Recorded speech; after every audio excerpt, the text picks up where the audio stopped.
മുതിർന്ന പൗരന്മാർക്കും മാതാപിതാക്കൾക്കും മക്കളിൽ നിന്ന് മെയിന്റനൻസ് ലഭിക്കുവാൻ അർഹതയുണ്ടോ? ഇന്ത്യൻ ക്രിമിനൽ പ്രൊസീജിയർ കോഡിലെ സെക്ഷൻ 125 പ്രകാരം മാതാപിതാക്കൾക്ക് മക്കളിൽ നിന്ന് മെയിന്റനൻസ് ആവശ്യപ്പെടാം. ഇത് പലപ്പോഴും കോർട്ട് കേസ് ആവുമ്പോൾ സമയവും പണവും കൂടുതലായി ചെലവാകും.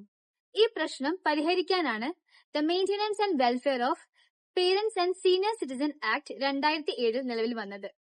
ഇത് കേരളത്തിൽ 2008 സെപ്റ്റംബർ 24 മുതൽ പ്രാബല്യത്തിൽ വന്നു. ഈ നിയമത്തിന്റെ പ്രധാന ലക്ഷ്യം മുതിർന്ന പൗരന്മാരും മാതാപിതാക്കളും അവഗണിക്കപ്പെടാതെ അവർക്ക് വേണ്ട മരുന്ന്, താമസം, അടിസ്ഥാന സൗകര്യങ്ങൾ ഉറപ്പുവരുത്തുക എന്നതാണ്. സ്വന്തം മാതാപിതാക്കൾ, ദത്തെടുത്ത മാതാപിതാക്കൾ, സ്റ്റെപ്പ് പേരന്റ്സ്, 60 വയസ്സിന് മുകളിലുള്ള എല്ലാവർക്കും ഈ നിയമം ബാധകമാണ്. മക്കൾ, ഗ്രാൻഡ് ചിൽഡ്രൻ, പ്രോപ്പർട്ടി ഇൻഹെറിറ്റ് ചെയ്യുന്ന ഹെയർസ്, ഇവരൊക്കെയാണ് മെയിന്റനൻസ് നൽകേണ്ടത്. എങ്ങനെയൊക്കെ പ്രയോജനം ലഭിക്കും? എവിടെയൊക്കെ അപേക്ഷ നൽകാം?